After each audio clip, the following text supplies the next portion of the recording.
Let's talk about what could make social media better, because obviously that's the shittiest point you just said. Humans are humans, and we all get on our moral high ground and our high horse of ethics when humans are humans. Some people, they misunderstand that and see it as arrogance. Because some people love me and don't know me, some people hate me and don't know me.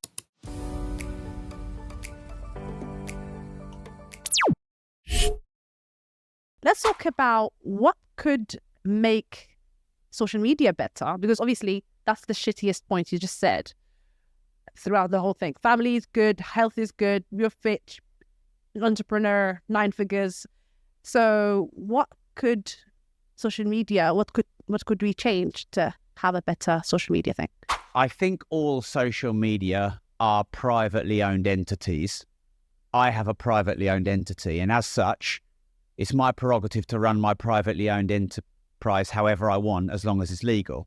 So you could say, who the fuck is Rob Moore to tell YouTube and Facebook and Instagram and TikTok, etc., how to run their algorithms? But you asked me, so I'm going to. I believe that social media rewards controversy, polarization, being critical or nasty or vicious towards other people, and in short, aggressive form. I believe the current state of social media rewards all of that. And so then it perpetuates that. What I think should be rewarded is long, meaningful, deep and interesting conversations.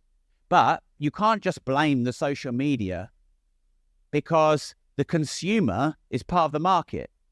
And if the consumer goes swipe after a second, swipe after a second, swipe after a second, and can't hold its own concentration, the Philip Schofield thing, I just mentioned that because that's of the now. Like, I don't know why I have a controversial view on this, because I don't think it's controversial. Here's my view. So far, there is no evidence that he's committed a crime. Yeah. And the person who Philip Schofield had an affair with has not come out and accused Philip Schofield of anything illegal. So where's the news? The news is 40-something-year-old guy in TV who's powerful and influential and rich and famous has an affair with younger man. Well, that's not newsworthy, because one, it's not illegal, and two, that happens in life. And so to use that hook to call or refer to him as a groomer or an abuser or a liar, to me is disgusting. Because the interview with him on the BBC, he basically said, and I watched it, and he said, if it weren't for my daughters, I wouldn't be here. I'm basically on suicide watch from my daughters. And yet the BBC, they should have immediately taken that down. People should have made sure he's safe and he's okay. But no, they just want the views, because they're a dying media. And to me, that's everything that's wrong about social media. You are allowed a private life. It's called a private life. So if I said to you, how many affairs have you had? It is your prerogative to say none or fuck off. Yeah.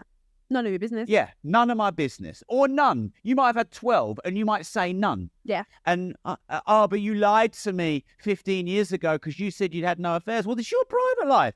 Everybody lies. And yet, Holly Willoughby apparently is really upset and offended and morally distraught because a gay man in a heterosexual marriage has had an affair with a much younger man and didn't want to fucking tell her.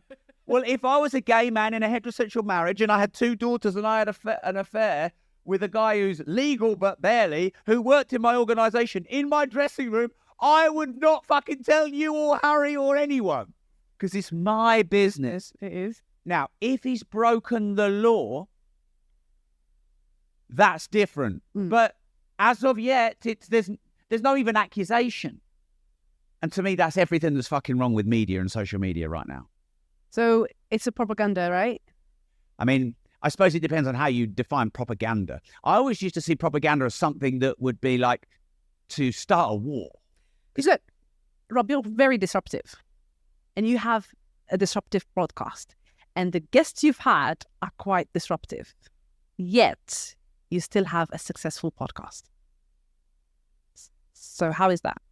Why would those comments you made about me, why would the assumption be that my podcast shouldn't be successful? It should, because you tell the truth the way it is, right? My truth. Yeah. Yeah. Well, there's only truth. No, there isn't. I would love to sit here and say that my truth is the truth. But someone could have responded to my comment about Philip Schofield and say, no, he's a groomer. And he'd have had a contract. He probably in his contract had that he couldn't have relationships with his staff. It's probably in his contract. Because I know I have a company, I employ nearly 150 people. I know how this works. Mm-hmm. But humans are humans. And, I could have a contract with my staff banging each other all the fucking time. I'd love to have a no banging clause. But they fucking ignore me, especially at the Christmas party. They're all at it. So, humans are humans. And we all get on our moral high ground and our high horse of ethics when humans are humans. So I like to think that I'm mostly honest. And I like to think I mostly speak the truth. And I try my best to do that. And I think people like that about my brand and about who I am. But my version of the truth is only my version of the truth. It's not the version of the truth. I come with my own filters, like I'm an entrepreneur. So, you said about taxes before we went live. I think that taxes are far too high for entrepreneurs. Of course I would think that. I'm an entrepreneur. 20% VAT, 45% income, 25% corp, national insurance, business rates, all these things. But someone who's on benefits will be like, entrepreneurs should be taxed more because they're rich. Tax them 110%, fuckers, while they're receiving benefits. So they would have their truth. Yeah.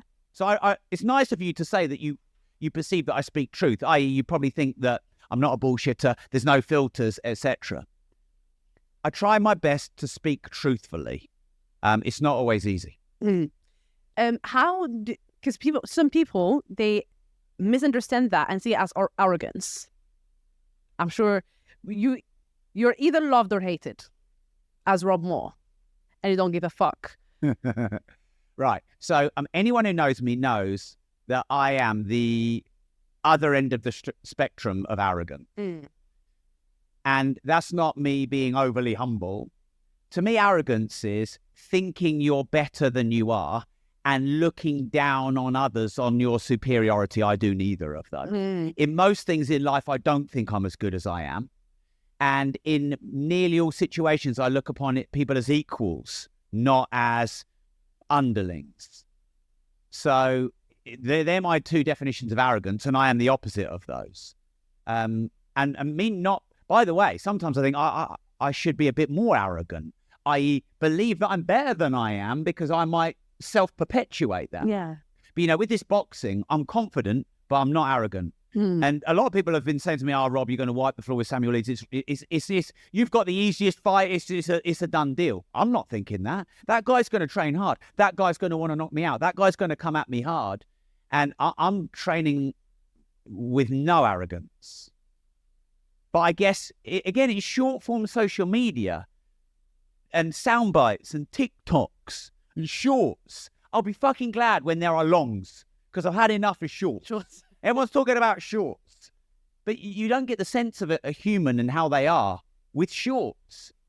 You get it with longs, which is why I'm here in your studio and we're not doing shorts. Definitely not. Definitely not. And when you said about you either love or you hate Rob Moore, well, anyone who loves Rob Moore really just believes that they have more in common with Rob and less not in common with Rob. And anyone who hates Rob Moore perceives they have less in common with Rob. So I don't really get attached with people who love me or hate me. Yeah. I try not to believe either extreme too much because some people love me and don't know me. Some people hate me and don't know me. Yeah. People love their version of me or hate their version of me. And most of those people don't know me. Mm-hmm. So the people that I care about, I would like to care about me. But yeah, I'm okay with that, which, everyone else can fuck off kind of is what that really means is I'm okay with not being liked. I want to thank you for tuning in and liking and being so engaging. I'm loving the love and the support you're showing me every single episode. If you have any questions, make sure you follow us on all our social media and leave all your comments and your burning questions in the comment section down below. If you're listening to us through the audio platforms, Spotify, iTunes, or if you're watching us on YouTube, do not forget to give us a subscribe. Thank you for tuning in to the Diaries of Success. I was your host, Hajar Beyaz. Until the next episode, do not forget to live your best life.